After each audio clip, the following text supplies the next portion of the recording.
Muchas gracias por acompañarnos nuevamente a su programa Escuela Judicial. El día de hoy platicaremos con Carlos Ponce, secretario de Estudio y Cuenta de la Suprema Corte de Justicia de la Nación. Vamos a platicar sobre el amparo en el sistema de justicia penal adversarial. Acompáñenme, comenzamos. Carlos Gustavo Ponce Núñez es licenciado en Derecho por la Universidad Nacional Autónoma de México y máster en Justicia Criminal por la Universidad Carlos III de Madrid. Tiene estudios de posgrado en Derecho Constitucional e Internacional de los Derechos Humanos por la Universidad Complutense de Madrid y el Instituto de Investigaciones Jurídicas de la UNAM. Ha sido profesor en la especialidad de Derecho Constitucional de la UNAM y en el ITAM. Es secretario de Estudio y Cuenta, adscrito a la Coordinación General de Asesores de la Presidencia de la Suprema Corte de Justicia de la Nación y desde marzo de 2020, integrante de la Junta Directiva del Instituto Federal de Defensoría Pública. Carlos, muchísimas gracias por acompañarnos. Bienvenido a tu programa Escuela Judicial. Muchas gracias, Francisco, por la invitación. Encantado de estar aquí contigo y con tu auditorio. Muchísimas gracias, Carlos. Pues para comenzar, poner un piso mínimo, me gustaría muchísimo platicar contigo sobre qué es el amparo, cómo procede, contra qué procede el amparo. Sí, claro. Mira, el juicio de amparo podemos decir que es, en términos generales, un medio de control constitucional que tenemos a nuestro alcance todas las personas en México, que sirve para cuestionar o combatir actos de autoridad que nosotros consideremos que violan nuestros derechos fundamentales, nuestros derechos humanos, ya sean los derechos que nos reconoce expresamente la Constitución o los derechos que están también contenidos en los tratados internacionales que ha suscrito nuestro país, ¿no? ¿Contra qué procede? Bueno, a partir de la reforma constitucional de 2011 y de la ley de amparo de 2013, es muy claro que el juicio de amparo procede tanto contra actos de la autoridad como omisiones, como normas generales, es decir, una ley, un decreto, un reglamento.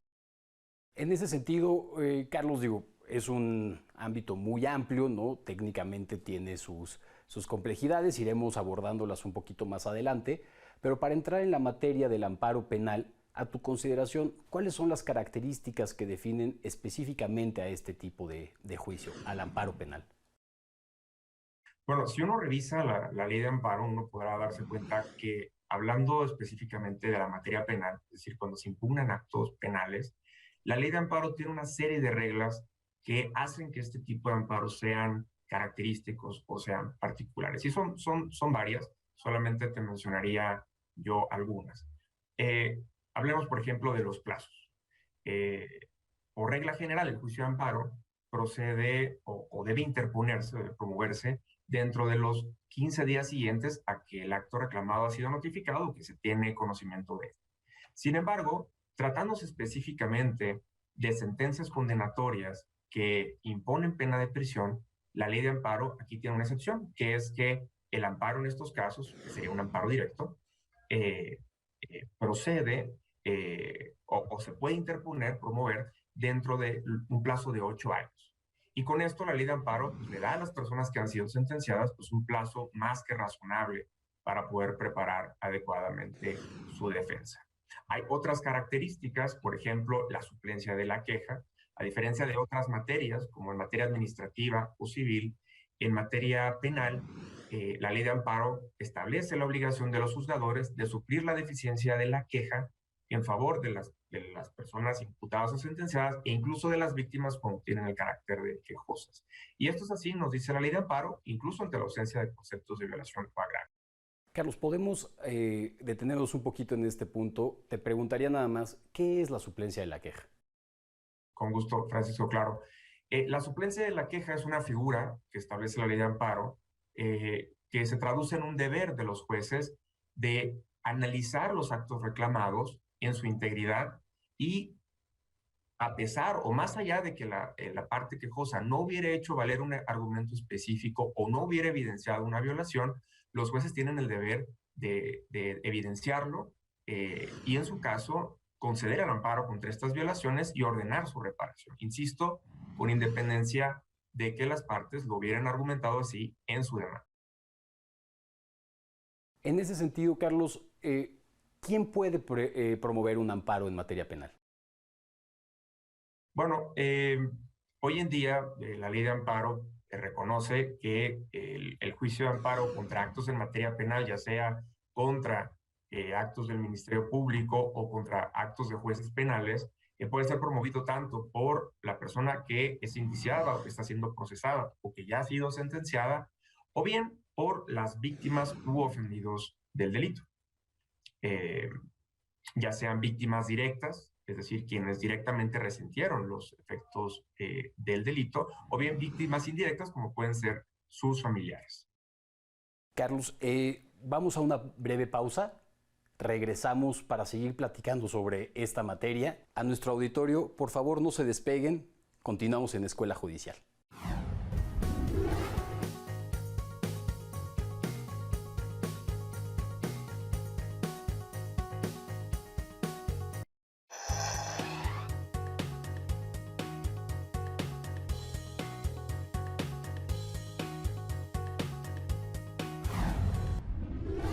Continuamos en Escuela Judicial. Estamos platicando con Carlos Ponce, secretario de Estudio y Cuenta de la Suprema Corte de Justicia de la Nación, sobre el amparo en el sistema de justicia penal adversarial.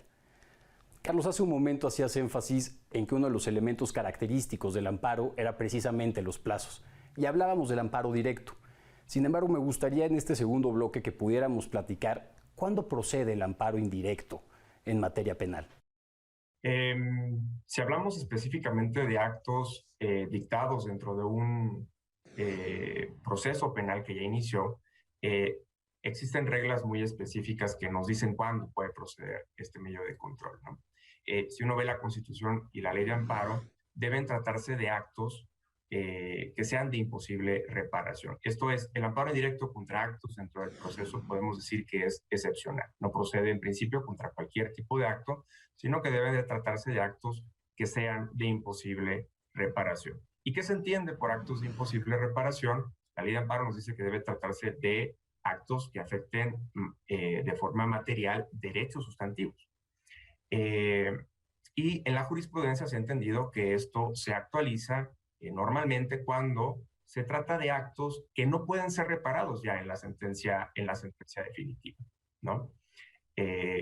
Por poner un ejemplo, imaginemos que dentro de la investigación complementaria se ordena una técnica o un acto de investigación que pueda afectar la integridad de una persona o que pueda afectar su intimidad, etcétera. Pues esto es una afectación que se va a consumar con la realización del propio acto y que va a producir sus efectos y va a generar una violación a los derechos de la persona con independencia de lo que resulte ya en el dictado de la sentencia definitiva, es decir, con independencia de que se declare la culpabilidad o la inocencia. ¿Qué pasa, qué ocurre si estos actos lesivos de los derechos humanos son cometidos por una autoridad de investigación?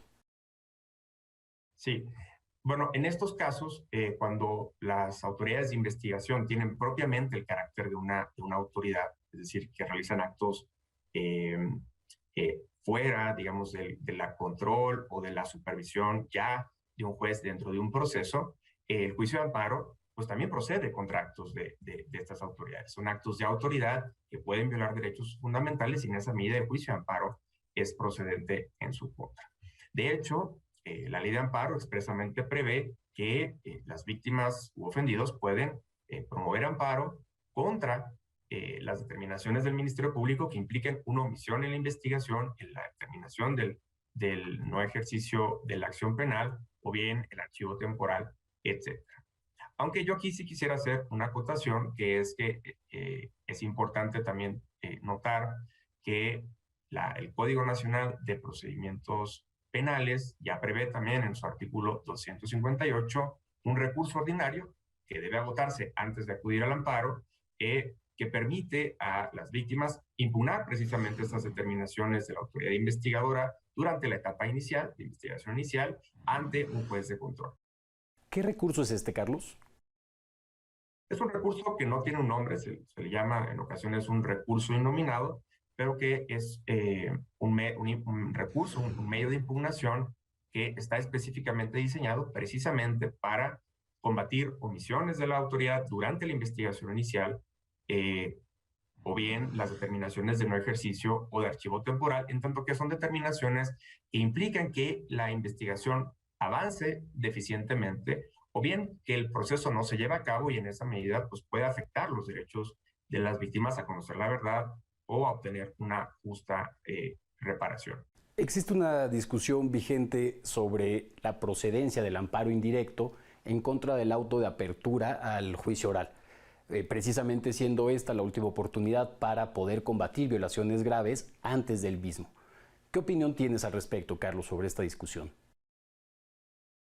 Sí, es una discusión que me parece muy interesante y que es particularmente importante en el contexto del nuevo sistema de justicia penal. ¿Por qué? A diferencia del sistema mixto, el sistema procesal penal anterior, en el que toda la etapa judicial se llevaba ante un mismo juzgador, es decir, la etapa de preinstrucción, de pruebas, el desahogo de las pruebas, la valoración y la sentencia, se daban en una misma etapa, en diferentes fases, pero ante un mismo juzgador. Hoy en día, el sistema de justicia penal, tanto a nivel constitucional como legal, se estructura en una serie de etapas, que es una etapa de investigación, una etapa intermedia y una etapa de juicio, que corresponden a jueces distintos.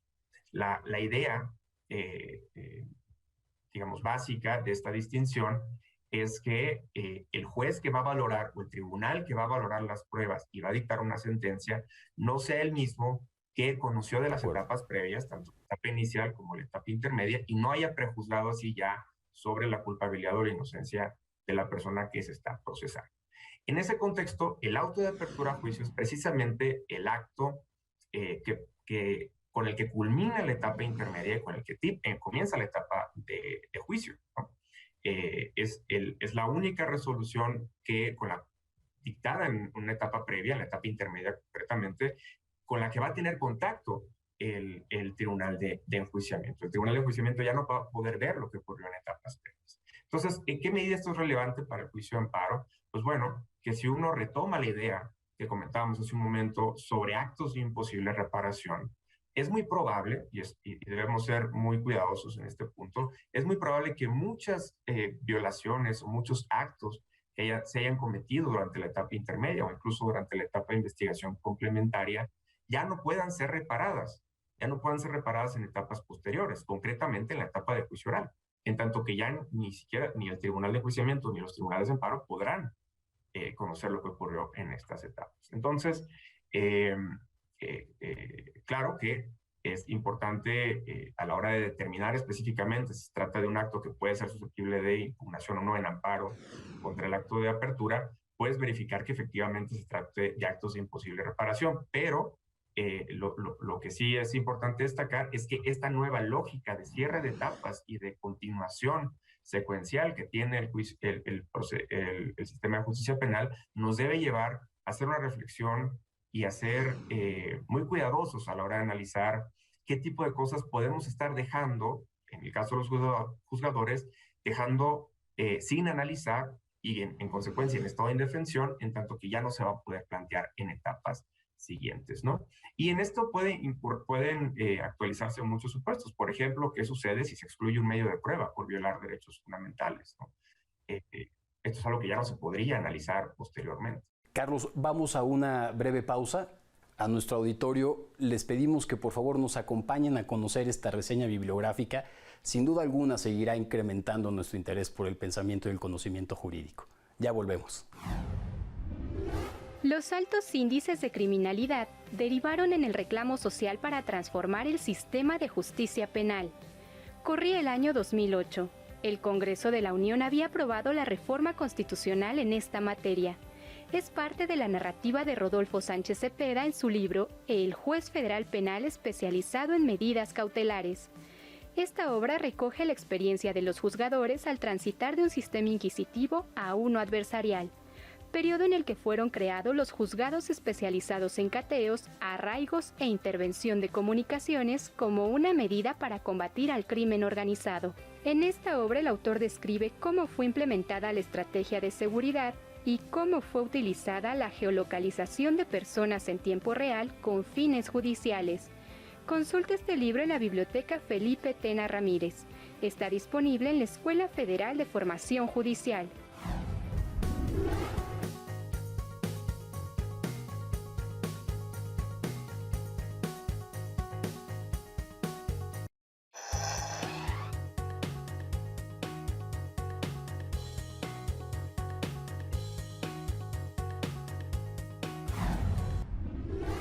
Estamos de vuelta en Escuela Judicial para platicar sobre amparo en materia penal.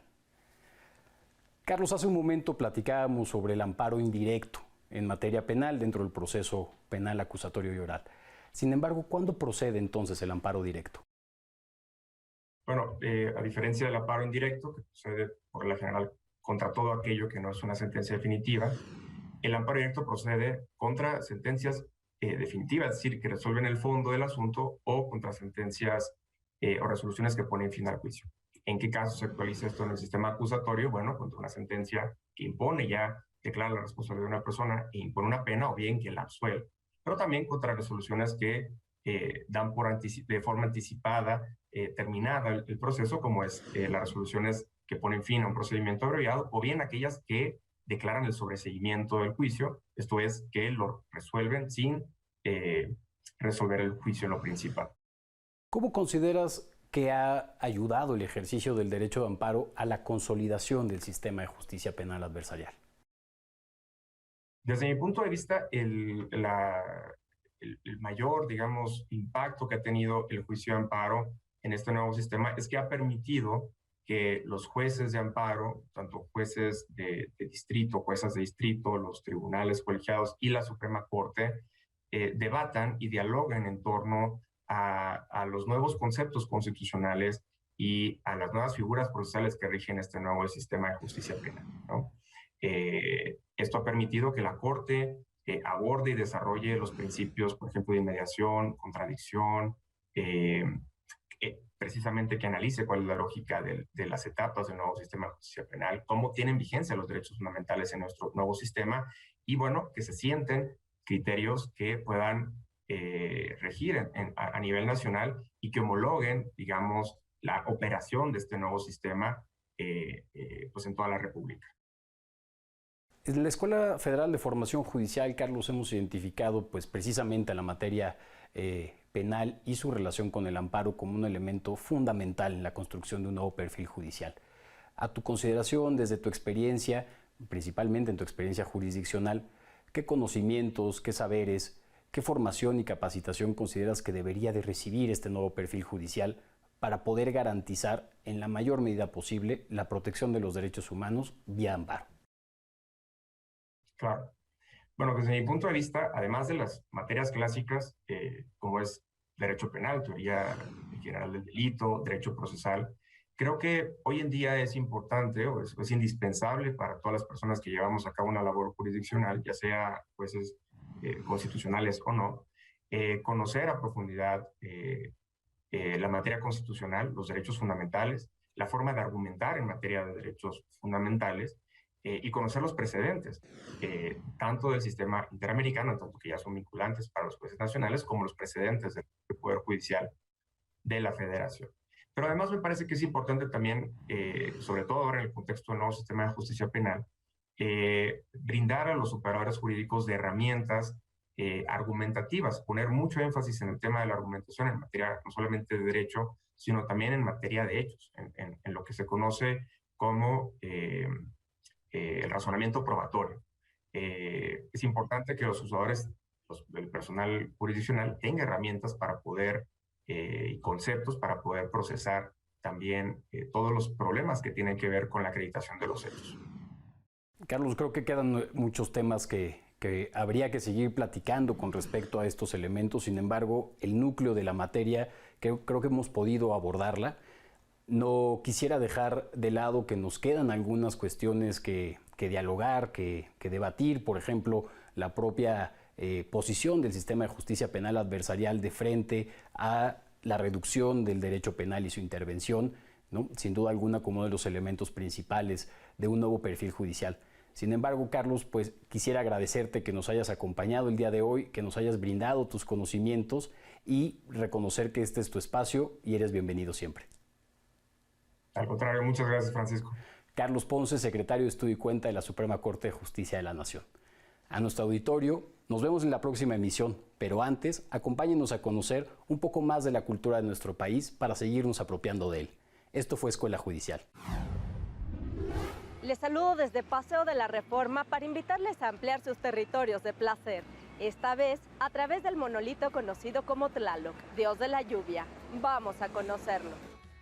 Era 1964 y las campanas de la iglesia del pueblo de Coatlinchan, en el Estado de México, sonaron en un llamado de urgencia. Habitantes del pueblo querían manifestar su enojo y evitar que sacaran a Tlaloc de la barranca de Santa Clara. Esta piedra de 167 toneladas era conocida como la piedra de los tecomates. Le llamaron así porque tiene unos orificios en forma de vasijas o tecomates. Es considerado el quinto más grande del mundo, con una base de 4.5 metros y más de 7 metros de altura, además de ser único en el mundo por su fisonomía y estética.